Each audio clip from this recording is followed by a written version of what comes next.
안녕하십니까. 태백산직입니다. 철학 이야기 윌 두렌트 작품입니다. 위대한 철학자의 생애와 사상에 대해서 알아보는 시간인데 스피노자 세 번째 이야기입니다. 그 중에서 에피카에 대한 두 번째 이야기 알아보도록 하겠습니다. 지금까지 우리 온화한 철학자는 약간 스파르타적인 윤리학을 제시하였으나 다른 구절에서는 보다 부드러운 어조를 보여준다. 그는 사람들을 흥분시키고 이간질시키는 허다한 질투, 상호 비난과 비방, 증오, 경악하고 이러한 감정들을 근절시키지 않으면 사회적 병폐를 제거할 길이 없다고 생각한다. 증오는 아마도 사랑의 변두리에서 떠도는 감정일 것이므로 그가 믿기로는 증오보다는 사랑에 의해 갈등이 더 쉽게 극복된다는 사실을 증명하는 것은 간단한 문제이다. 증오는 보복받는다는 감정에서 성장하는 것이기 때문이다. 증오하고 있는 상대자로부터 사랑받고 있다고 확신한 자는 증오와 사랑이라는 감정의 갈등을 고민한다. 사랑은 사랑을 불러일으키는 경향이 있기 때문이다. 스피노자는 너무나 낙관적인 것 같지만은 그 결과 증오는 무너지고 힘을 잃는다. 증오는 자신의 열등함과 공포감의 자백이다. 우리는 이길 자신이 있는 적을 미워하지는 않는다. 부정에 맞서 증오로 복수하려는 자는 비참한 생활을 할 것이다. 그러나 사랑에 의해 증오를 몰아내려 하는 자는 기쁨과 확신을 갖고 싸운다. 그는 상대가 한 사람이든 여러 사람이든 마찬가지로 정하고 행운의 도움은 거의 필요로 하지 않는다. 그에게 정복당하는 자들은 즐거이 복종한다. 정신은 무기에 의해서 정복되는 것이 아니라 위대한 영혼에 의해서 정복된다. 이러한 구절에서 스피노자는 갈릴리 언덕 위에 빛났던 빛을 다소나마 우러러본다. 그러나 그의 윤리 본질은 기독교적이라기보다는 오히려 그리스적이다. 이해하려는 노력은 덕의 최초의 그리고 유일한 기반이다. 이 이상 더 단순하고 철저하게 소크라테스적일 수는 없다. 우리는 여러 가지 면에서 외부적 요인에 쫓기고 역풍을 만난 파도처럼 동요하면서 그 결말과 운명을 알지 못한다. 우리는 가장 열정적일 때 가장 자기 자신답다고 생각하지만 이때는 가장 수동적인 때이며 어떤 선천적 충동 또는 감정의 급류에 휩쓸려 내려가면서 아무런 사료도 없이 사태의 한 단면만을 파악할 수 있을 뿐이므로 이 단면에만 대응하는 경솔한 반응을 하게 된다. 열정은 불충분한 관념이고 사고는 어떤 문제의 핵심적 요인이 선천적으로든 후천적으로든 적절한 반응을 불러일으킬 때까지 지연된 반응이다. 이와 같을 때에만 관념은 충분한 것이고 반응은 가능한 한도 내에서는 완전한 것이다. 본능은 추진력으로서는 훌륭하지만 안내유로서는 위험하다.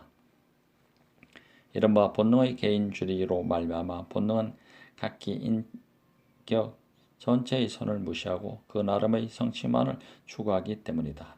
무제한적인 탐욕, 호전성, 육욕은 인간을 얼마나 황폐하게 만들었는가. 이러한 사람들이 그들을 지배하는 본능의 부속품이 될 때까지 우리가 매일 부딪히는 감정은 다른 부분보다 더 많은 자극을 받는 신체의 어떤 부분과 관계가 있고 따라서 감정은 일반적으로 과도해져서 정신의 고찰을 한 대상에서 국한시켜 정신은 다른 대상을 고려하지 못한다. 그러나 신체의 일부 또는 약간의 부분과 관계될 뿐인 쾌락 및 고통으로부터 생기는 욕망은 인간 전체의 이익을 고려하지 않는다. 자기 자신답게 되기 위해서는 우리는 우리 자신을 완성해야 한다. 물론 위에서 말한 것은 모두 이성과 열정에 대한 오래된 철학적 구분이지만 스피노자는 소크라테스나 스토아과의 중요한 보충을 하고 있다. 이성 없는 열정은 맹목이고 열정 없는 이성은 시체임을 그는 알고 있다. 감정은 반대되는 보다 강렬한 감정에 의해서만 저지되거나 제거될 수 있다. 무례하게 이성과 열정을 대리 보통은 더 깊이 뿌리 박힌 유전적 요소가 승리하는 경쟁 시키지 않고 그는 이성 없는 열정과 이성에 의해 조종되고 상황의 전체적 전망에 의해 제자리를 찾는 열정을 대립시킨다. 사고는 욕망의 열을 잃어서는 안 되고 욕망은 사고의 빛을 잃어서는 안 된다. 열정은 우리가 이 열정에 대해 명석판명한 관념을 형성하자마자 열정이기를 멈추고 정신은 정신이 갖고 있는 충분한 관념의 수에 비례하여 열정에 지배된다. 모든 욕구는 불충분한 관념으로부터 생길 때에는 독이다. 모든 이성적 행동, 곧 사태 전체에 대처하는 모든 반응은 유독한 행위이고 결국 이성이 없으면 독도 없다. 스피노자의 윤리학은 그의 형이 상학으로부터 흘러나온다. 이성은 형이 사학에서 사물의 혼란한 유전 속에서 법칙을 발견하듯 윤리학에서는 욕망의 혼란한 유전 속에서 법칙을 수립한다. 이성은 형이 사학에서는 영혼의 상 밑에서 인식하게 하고 윤리학에서는 영혼의 상 밑에서 행동하게 한다. 다시 말하면 이성은 지각과 행위를 전체의 영원한 시야에 적응시킨다.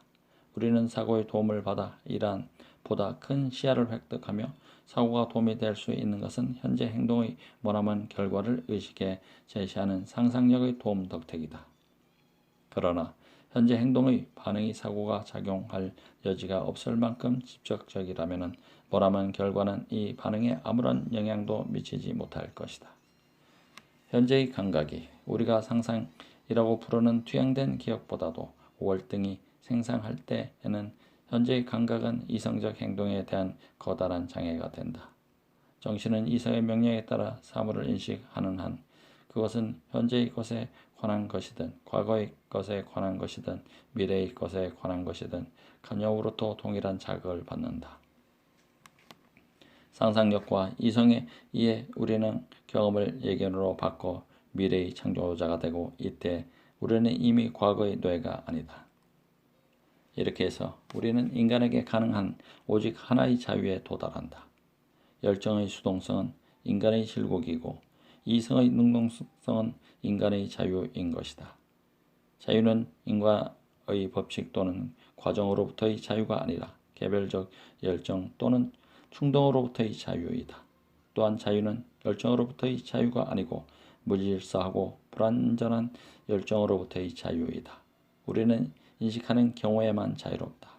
초인이 된다는 것은 사회적 정의나 사회적 오락의 제한으로부터의 자유가 아니라 본능의 개인주의로부터의 자유이다.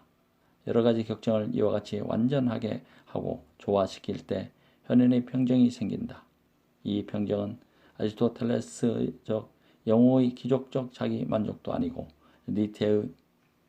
니체적 이상의 거만한 우월성은 더욱 아니며 보다 우애로운 마음의 균형과 평화이다. 이성에 의해 착한 사람들, 곧 이성의 시도 밑에서 자신에게 유용한 것을 찾는 사람들은 동시에 타인을 위해서도 바람직한 것이 아니면 자기 자신을 위해서 결코 추구하지 않는다. 위대하다는 것은 인류의 굴림에서 타인을 지배하는 것이 아니라 무제한 욕망과 편파성과 공허함을 극복하고 자기 자신을 다스리는 것이다. 이것은 이른바 자유의지보다도 더욱 고상한 자유이다. 의지는 자유롭지도 못할 뿐 아니라 아마도 의지는 존재하지 않을 것이기 때문이다. 그러나 나는 자유롭지 못하므로 나의 행동이나 생활 방식에 대해 도덕적 재미없다고 생각해서는 안 된다. 분명히 인간의 행동은 기억에 의해 결정되므로 사회는 자기 보존을 위해 시민들에게 그들의 희망과 공포를 통해 사회적 질서와 협동을 지키도록 가르쳐야 한다. 온갖 교육은 결정론을 전제하고 행동의 결정에 관여할 것으로 예상되는 많은 금지 명령을 젊은이들의 유연한 마음에 주입시켜야 한다. 나쁜 행동에서 생기는 해악이 필연적인 것이라고 해서 덜 두려워해서는 안 된다. 우리의 행위가 자유롭든 그렇지 않든 우리의 동기는 역시 희망과 공포에 있다. 그러므로 내가 교훈이나 명령의 여지를 남겨놓지 않았다는 주장은 잘못이다. 서한집에서. 반대로 결정론은 우리 도덕적 생활을 향상시킨다. 왜냐하면 어떤 사람이든 경멸하거나 비웃지 말고 누구에게도 화를 내지 말 것, 인간에게는 죄가 없다는 것, 악한들을 처벌할 때에도 증오해서는 안 되며 그들은 무슨 말을 하는지조차도 몰랐으므로 용서하라는 것. 이것은 결정론의 가르침을 이기 때문이다. 특히 결정론은 우리 마음을 강화시켜 운명의 두 얼굴을 똑같은 마음으로 얘기하고 감내하게 한다. 우리는 모든 일이 신의 영원한 뜻에 따라 일어난다는 것을 명심하기 때문이다. 어쩌면 결정론은 신의 지적 애조차도 가르쳐 줄지 모른다. 우리는 이러한 사랑에 의해 자연의 법칙을 즐거이 받아들이고 이 법칙의 한계 내에서 우리들의 성취를 찾아내는 것이다. 모든 일을 결정된 것으로 보는 자는 비록 저항은 하더라도 불평하지는 않는다. 그는 사물을 영원히 상 밑에서 지각하고 자신의 푸른도 전체적 계획에서 보면 우연이 아니며 세계의 영원한 계기와 구조 속에 그 정당성이 있다고 이해하게 되기 때문이다. 이렇게 생각하면 그는 열정의 발작적 쾌락을 버리고 만물을 영원한 질서와 발전의 일부로 보는 높고 고요한 관조에 도달한다. 그는 불가피한 일에 직면해도 미소 지을 줄 알고 자기 진가가 지금 인정되든 1000년 후에 인정되든 태연하다. 그는 신을 예배자들의 사사로운 일에 간섭하는 변덕스러운 인격으로 보지 않고 우주의 불변의 영속적 법칙으로 보는 오래된 지혜를 배운 것이다. 플라톤은 공화국에서 동일한 사상을 좀 더 아름답게 표현한다. 참된 존재의 정신을 기울이고 있는 자는 보잘것없는 인간사를 기웃거리거나 질투심과 저기를 가득 품고 사람들과 다툴 틈이 없다. 그의 눈은 확고 불변한 원리에 쏠려 있고 이러한 원리가 서로 훼손하거나 훼손당한 일 없이 이성에 따라 질서정연하게 움직이는 것을 본다. 그는 이 원리를 모방하고 가능한 한 스스로 이 원리에 순응하려고 할 것이다. 니체는 필연은 나를 화나게 만들지 못한다. 운명에는 나의 본성의 핵심이다. 이 사람을 보라 라고 말한다. 또한 키츠는 다음과 같이 노래한다. 히페리온에서 모든 적나라한 진실을 견뎌내고 아주 침착하게 환경을 직시하는 것, 이것이 자주성의 정상이다. 이러한 철학은 삶에 대한 긍정, 심지어 죽음에 대한 긍정조차도 가르쳐준다. 자유는 죽음을 가장 적게 생각한다. 그의 지혜는 죽음에 대한 성찰이 아니라 삶에 대한 성찰이다. 이러한 철학은 넓은 시야에 의해 우리들의 초조한 자아를 진정시키고 우리의 목적이 마주치지 않을 수 없는 한계를 받아들이게 한다. 이러한 철학은 우리를 동양의 고식적인 수동성으로 인도할지도 모르지만 동시에 모든 지혜와 힘의 불가결의 기초이다. 종교와 불사. 이미 본 바와 같이 결국 스피노자의 철학은 그를 추방하고 고독하게 만든 세계조차도 사랑하려는 노력이었다. 또한 그의 욥처럼 육태 민족의 전형이 되어 올바른 사람조차도 선민처럼 박해와 추방과 고독을 겪는 것은 무슨 까닭이냐고 물었다. 그는 얼마 동안은 세계를 비인격적인 불변의 법칙의 과정이라고 보는 사상에 만족하고 또 위안을 받았으나 마침내 그의 본질적으로 종교적인 영혼은 이 무엇의 과정을 거의 사랑스럽다고 할 만한 것으로 바꾸어 놓았다. 그는 자신의 욕망을 사물의 보편적 질서에 융합시키고 스스로 자연의 거의 구별하기 어려운 일부가 되려고 했다. 최고선은 정신과 자연 전체의 합의를 인식하는 것이다. 사실상 우리 개별적 독립성은 어느 의미에서는 환상이다.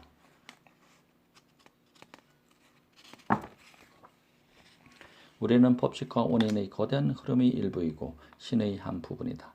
우리는 우리 자신보다 더 크며 죽어야 하는 우리들과는 달리 무한한 존재의 스쳐 지나가는 형식일 뿐이다.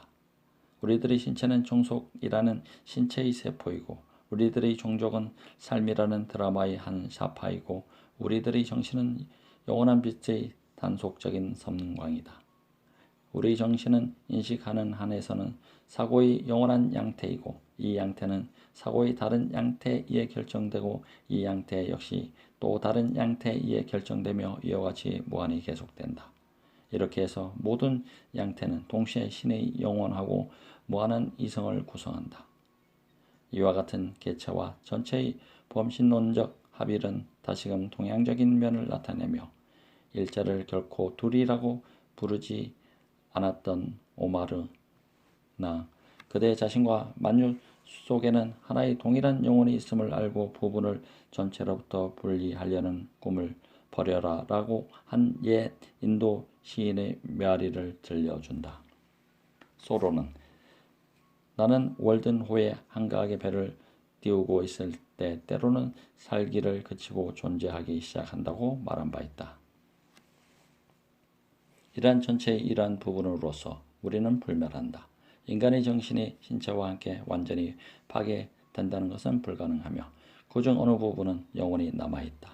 이 부분이 영혼의 상 밑에서 사물을 인식하며 우리가 영혼의 상 밑에서 인식하면 할수록 우리의 사고는 영원해진다.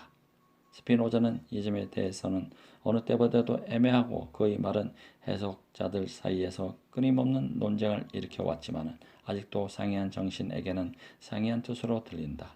간혹 조지 엘리엇이 말한 명성에 의한 불사를 뜻한다고 해석하는 사람도 있다. 명성에 의한 불사로 우리 사상과 생활의 가장 합리적이고 아름다운 부분은 사후에도 거의 무시간적인 영향력을 갖고 남아 있다는 것이다. 또한 때로 스피노자는 인격적 개체의 불멸을 염두에 두고 있는 것 같다. 어쩌면 죽음이 너무 일찍 그의 인생 행로에 다가왔기 때문에 그는 인류의 가슴속에 영원히 남아 있으리라는 희망으로 자위했는지도 모른다. 그러나 그는 끝까지 영혼과 영속을 구별하고 있다.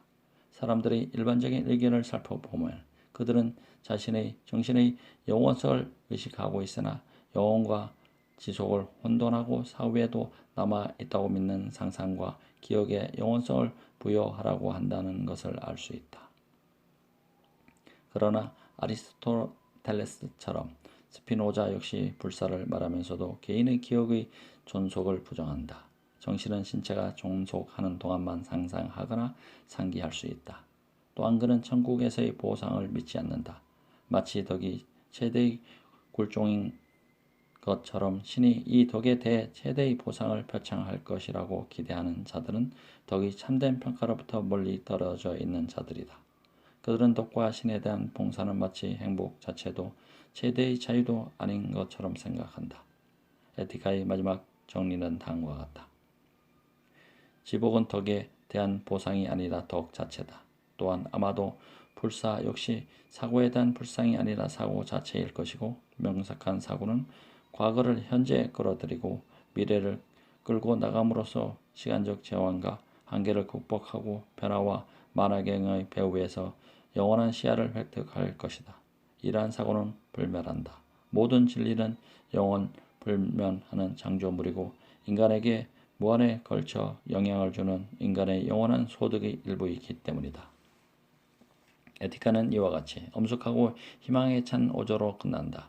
한 권의 책에 이렇게 많은 사상을 담아서 무수한 주석서를 쓰게 하고 그러면서도 아직도 상반되는 해석의 격전장으로 남아있는 책은 드물다.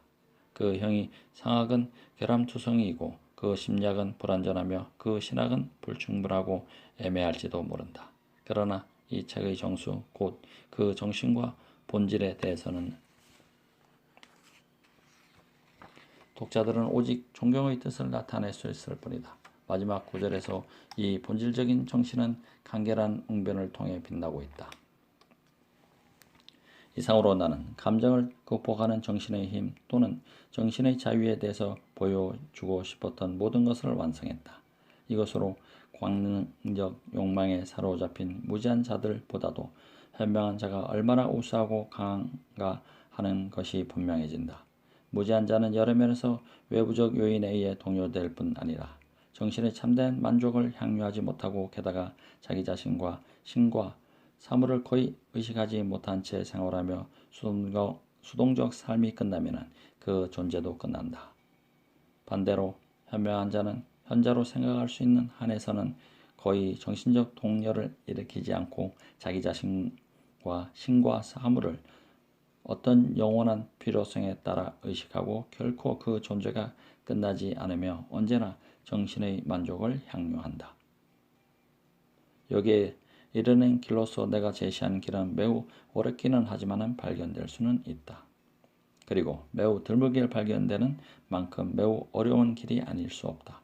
구원의 길이 지척에 있어서 어렵지 않게 발견할 수 있다면 이 길이 거의 모든 사람들에 의해 무시되고 있는 현실이 어떻게 가능할 것인가. 그러나 모든 훌륭한 일은 희귀한 동시에 어렵다. 국가론에 대해서 알아보겠습니다. 우리들이 분석에 남겨놓은 것은 국가론이라는 비극적 단편뿐이다. 스피노자의 가장 성숙한 시기의 저서인 국가론은 그의 요절로 갑자기 중단되었다. 이 책은 짧지만은 그 사상도 풍부하다. 따라서 그의 온화한 삶이 최고의 힘을 발휘할 성숙기에 도달하는 순간에 막을 내린 것이 얼마나 큰 손실인가를 다시금 절감하게 한다.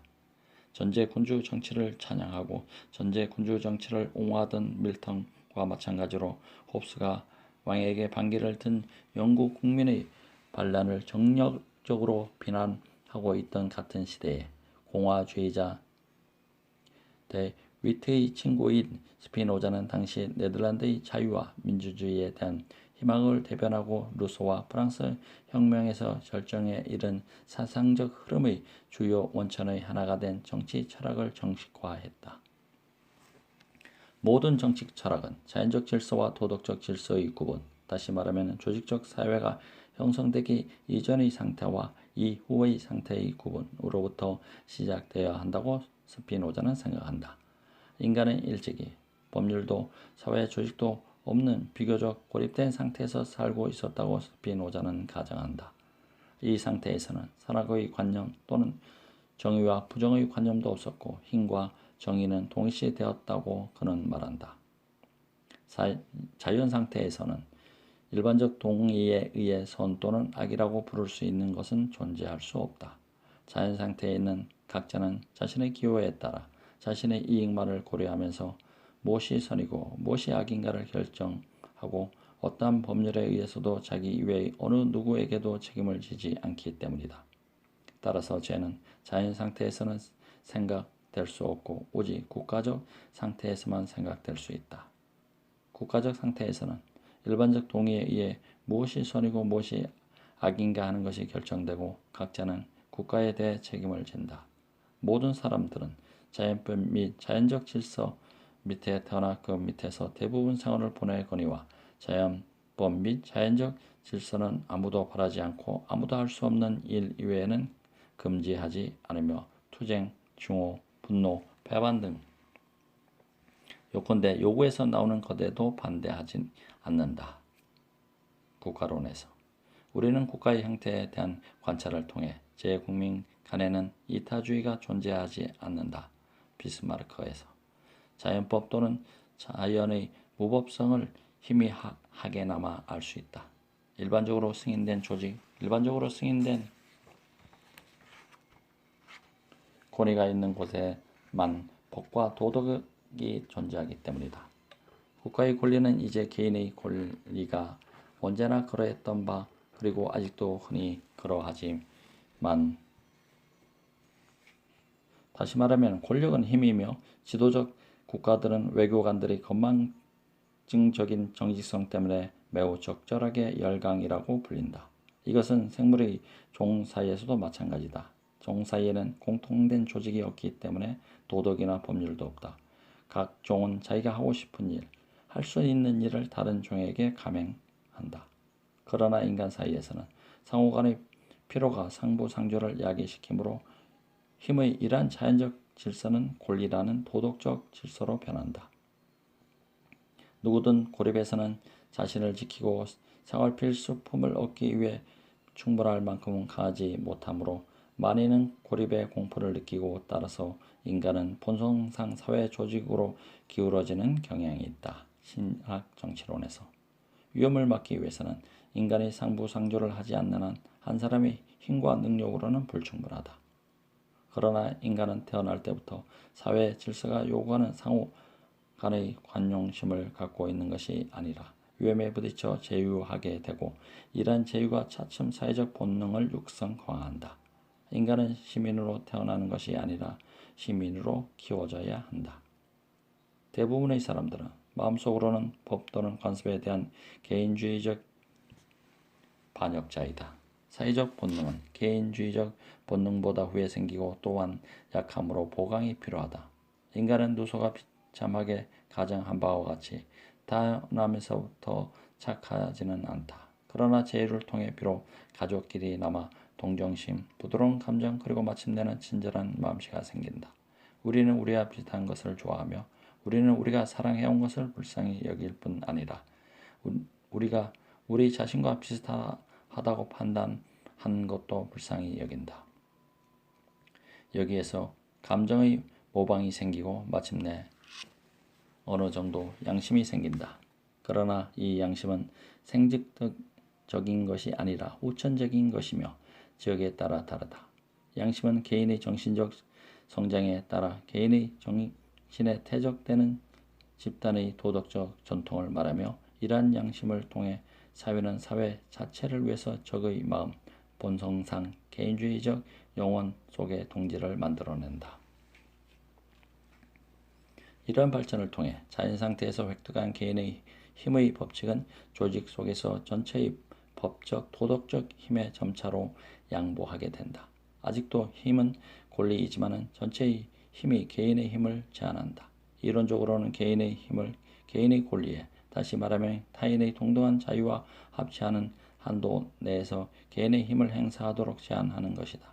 개인의 필연적인 힘, 곧 주권의 일부분은 조직적인 공동체에 양도되고 그 대신 개인의 나머지 힘의 영역이 확대된다. 예컨대 우리는 분노한 끝에 폭력을 휘두르는 권리를 포기하고 타인으로부터 이러한 폭력을 받을 위험에서 벗어난다.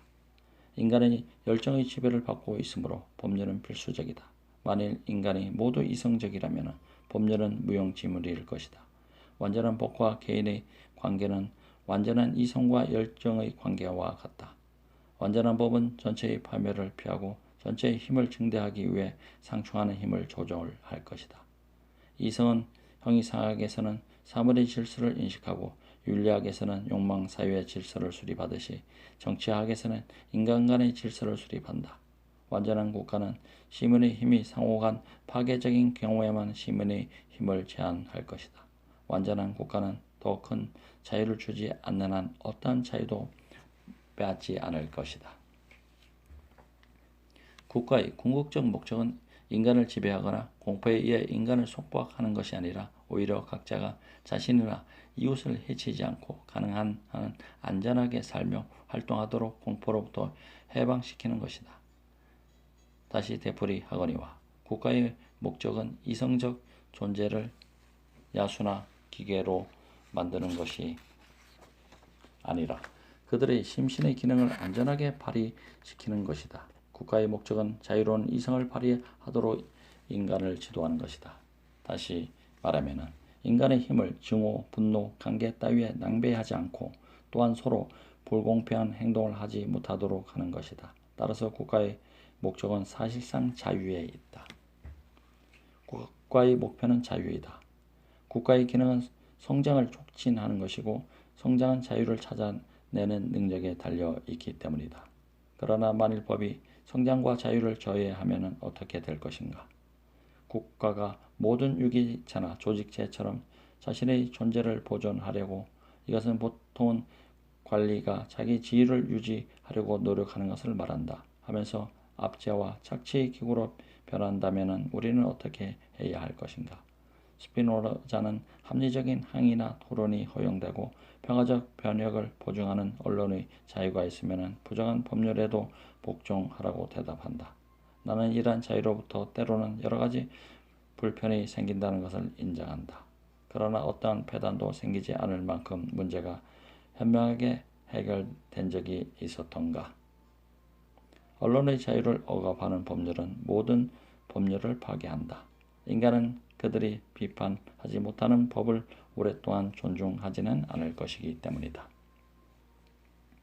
정부는 언론의 자유를 축소하려고 노력하면 할수록 더욱더 완강한 저항에 부딪힌다. 그러나 탐욕스러운 자들이 아니라 훌륭한 교육, 건전한 도덕과 덕에 의해 더욱 자유로워진 사람들이 저항하는 것이다. 일반적으로 인간은 참되다고 믿는 견해를 범죄시하는 것을 가장 참지 못하는 법이다. 이러한 환경 밑에서는 그들은 법률을 증오하고 반정부적 행동을 하는 것을 불명예로 여기지 않고 가장 영광스럽다고 생각한다. 이웃에게 해를 끼치지 않고 위반할 수 있는 법률은 웃음거리에 지나지 않는다. 이러한 법은 인간의 충동과 정욕을 억제하지 못하고 오히려 증대시킨다. 우리는 항상 금지에 반항하며 거부당하는 것을 갈망한다. 국가론에서. 그리고 스피노자는 미국의 훌륭한 입헌주의자처럼 다음과 같은 결론을 내린다. 만일 행위만이 형사소추의 근거가 되고 언론의 자유가 항상 허용된다면 사회의 안녕과 질서를 해치는 행위는 변명의 여지가 없을 것이다. 국가가 정신을 통제하지 않으면 않을수록 시민과 국가에 이롭다. 스피노자는 국가의 필요성을 인정하면서도 권력은 부패시킬 수 없는 것, 이것은 로베스피에르의 이름이 아니었던가. 조차도 부패시킨다는 것을 알고 있었기 때문에 국가를 불신한다. 그리고 그는 국가의 권위가 인간의 신체와 활동으로부터 영혼과 사상으로 확대되는 것을 편안한 마음으로 보지 못한다.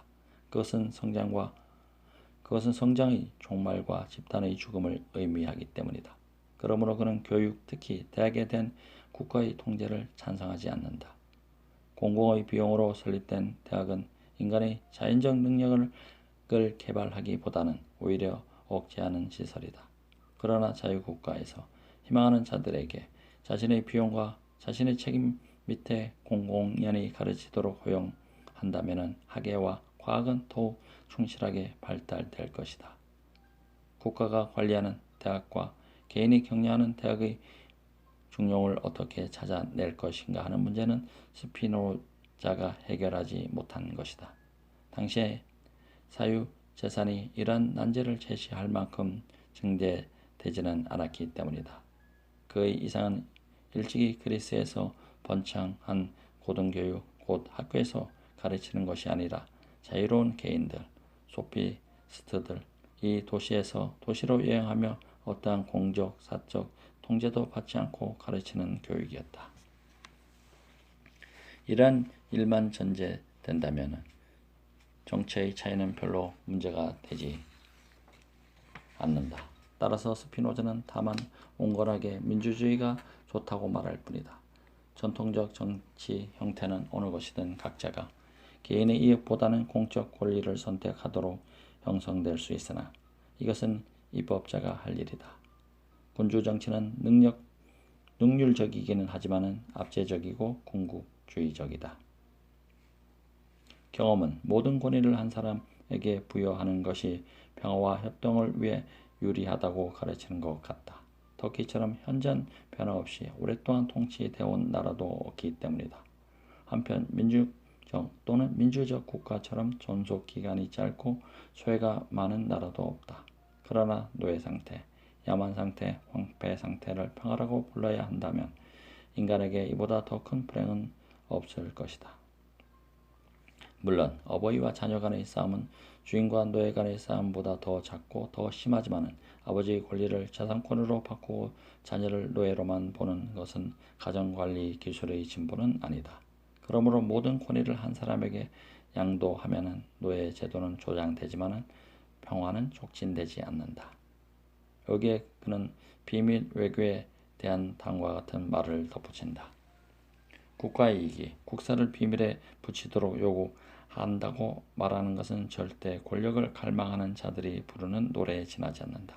그러나 이러한 논리가 공공의 복지라는 가면으로 위장되면 될수록 그들의 지도를 받는 사람들은 더욱더 압박을 받는다. 폭군의 사악한 비밀이 시민들에게 숨겨지는 것보다는 정당한 계획이 적에게 알려지는 편이 더 낫다. 국사를 은밀하게 다룰 수 있는 자들은 그들의 권위로 국민을 절대적으로 압도한다. 그들은 전시의 적에 대해 계략을 쓰듯이 평화 시에 시민에 대해 음모를 꾸민다. 민주정치는 정치 중에서 가장 합리적인 형태이다. 민주정치 하에서는 각자는 행동에 있어서는 권위의 통제에 따르지만 판단과 이성에 있어서는 따르지 않는다. 다시 말하면 만인이 동일하게 생각할 수 없다는 것을 알고 있으므로 대다수의 의견은 법률의 힘을 갖는다. 이러한 민주주의의 군사적 기초는 국민 개병이어야 하고 시민은 평화 시에도 무기를 보관하고 있어야 한다. 또한 민주정치의 재정적 기초는 단일세여야 한다. 민주정치의 결함은 범인에게 권력을 부여하는 경향이지만 공직을 숙련된 인사들에게 제한하지 않는 한 이 결함을 피할 길이 없다. 수요 자체가 지혜를 산출할 수는 없으며 최고의 공직을 최고의 정권에게 줄 위험이 있다. 대중의 변덕스러운 기질은 이를 경험한 사람들을 거의 절망 상태로 몰고 간다. 이러한 기질은 오직 감정에 의해 지배될 뿐 이성에 의해 지배되지 않기 때문이다. 따라서 민주정치는 단명한 데마고그의 행렬이 되고 유능한 자들은 열등한 자들로부터 비판받고 평가받는 경기장에 들어서기를 싫어한다. 보다 유능한 자들은 조만간에 이러한 제도의 반기를 든다. 비록 소수이긴 하지만은 이 때문에 민주정치는 귀족정치로 변하고 귀족정치는 마침내 군주정치로 변한다고 나는 생각한다. 인민은 마침내 혼돈보다는 폭군을 선택하는 것이다. 힘의 평등은 불완전한 상태에 있고 인간은 태어날 때부터 불평등하다. 따라서 불평등 속에서 평등을 구하는 자는 부조리를 구하고 있는 셈이다. 민주정치에는 아직도 해결돼야 할 문제, 곧 만인에게 숙련되고 적합한 인사들 중에서 통치받고 싶은 인물을 선택하는 동등한 선택권을 부여하면서 동시에 인간의 최대의 능력을 동원하는 문제가 남아있다. 만일 스피노자가 이 책을 완성할 때까지 살았다면 그의 천재가 현대 정치의 중심 문제에 어떠한 빛을 밝혀 놓았을는지 그 누가 알 것인가. 그러나 우리들이 손에 남아있는 책은 그의 사상이 불완전한 초고에 지나지 않는다. 민주 정치에 대한 장을 쓰다가 그는 죽었다. 스피노자의 영향. 스피노자는 학파를 형성하려 하지 않았고 또한 형성하지도 않았다. 폴록, 스피노자의 생애와 철학에 대해서. 그러나 이후의 모든 철학에 그의 사상이 스며들었다. 그의 사망 직후의 세대에게는 그의 이름은 증오의 대상이었다. 흉조차도 스피노자의 괘씸한 가정이라는 말을 썼고 레싱은 사람들은 스피노자에 대해 죽은 개 취급을 했다고 전한다. 스피노자의 명성을 회복시킨 사람은 레싱이었다. 이 위대한 비평가는 1780년 야코비오와의 유명한 대화에서 자기는 성년 이후로 스피노자 주의자였고 스피노자 위에는 철학이 없다고 주장해서 야코비를 놀라게 했다. 스피노자에 대한 레싱의 사랑은 모제스 멘델 수종과의 우위를 돈독하게 했고 그의 걸작 희극 현자 나탄에서 살아있는 상인과 죽은 철학자로부터 배운 이상적 유대인 상을 형상화했다. 수년 후에 나온 헤레데스의 스피노자 체계에 대한 약간의 논의는 자유신학자들의 관심의 에티카로 돌려놓았다. 이 학파의 지도자인 슐라이어마허는 파문된 거룩한 스피노자에 대해서고 노발리스는 스피노자를 신에 도취된 사람이라고 불렀다. 한편 괴테는 야코비 때문에 스피노자에게 주목하게 되었다. 이 위대한 시인은 스스로 말한 바에 따르면 에티카를 한 번 일자 개종했다. 이 시인의 온숙해져가는 영혼은 바로 이러한 철학을 갈망하고 있었던 것이다. 그 후 스피노자의 철학은 그와 시와 문학에 스며들었다. 그의 시와 문학에 스며들었다. 이 철학에서 괴테는 우리는 체념할 줄 알아야 한다. 곧 자연이 설정한 한계를 받아들여야 한다는 교훈을 배웠고 그가 괴치와 젊은 베르테의 슬픔의 열광적 낭만주의로부터 만년의 고전적인 침착성을 고양된 것도 부분적으로는 스피노자라는 고요한 공기를 호흡했기 때문이었다. 피테, 셀링, 헤겔겔은 스피노자를 칸트의 인식론에 결합함으로써 그들 나름의 여러가지 범신론에 도달했다. 피테의 자아, 쇼펜하우어의 살레는 의지, 니체의 권력의 의지, 베르그송의 생의 약지는 자기 보존의 노력으로부터 탄생한 것이다. 헤겔은 스피노자의 체계가 너무 생기없고 딱딱하다고 불평했으나 그는 절대 이성으로서 흡수한 법칙으로서의 신이라는 장엄한 개념만을 기억하고 스피노자 체계의 역동적 요소들을 망각했던 것이다. 그러나 철학자가 되려면 먼저 스피노자 주의자가 되어야 한다고 말했을 때 그는 매우 정직했다. 영국에서는 혁명운동의 물결을 타고 스피노자의 영향이 급속히 전파되었다.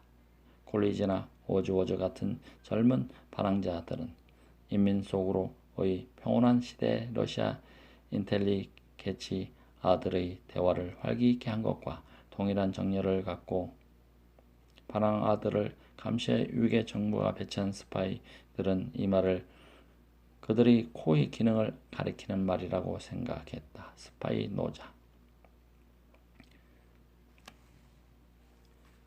콜리지는 식탁에서 스피노자주의에 대한 담론으로 손님을 대접했고 워즈워드는 그의 유명한 시에 이 철학자의 사상을 표현했다.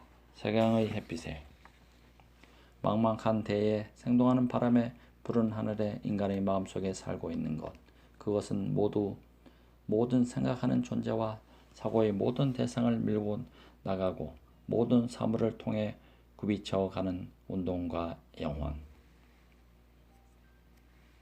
셀리는 마부 여왕의 원주에서 신학 정치론을 인용하고 이 책을 번역하기 시작했는데 바이런은 서문을 써주기로 약속했다. 스피노자는 많은 해석이 가능하고 읽을 때마다 그 풍요함이 새로워지기 때문에 아마도 이와 같은 많은 영향을 미쳤을 것이다. 모든 심원한 말을 읽는 사람에 따라 상이한 국면을 나타낸다. 전도서에서 지혜에 대해 한 말은 스피노자에게도 해당될지 모른다. 곧 최초의 인간은 지혜를 완전히 알지 못했고 최후의 인간도 지혜를 더 잘 알지 못할 것이다. 지혜에 담긴 사상은 바다보다도 깊고 그 충고는 10년보다 깊기 때문이다. 스피노자 200년째 때 헤이그에 그의 동상을 세우기 위해 성금 모금이 있었다.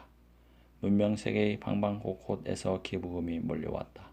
이와 같이 광범한 사랑을 대자로 삼아 세워진 기념비는 일찍이 없었을 것이다. 1882년 제막식에서 에르네스트 르낭은 다음과 같은 말로 그의 연설을 끝맺었다. 이 말은 이 장의 결론으로서도 적절할 것이다. 이 온화한 사상가의 상에 모욕을 가하고 지나가는 자에게는 재날이 있으라. 이러한 자들은 모든 비속한 자들이 벌을 받듯 바로 비속함 때문에 그리고 신성한 것을 이해하는 능력이 없기 때문에 벌을 받을 것이다.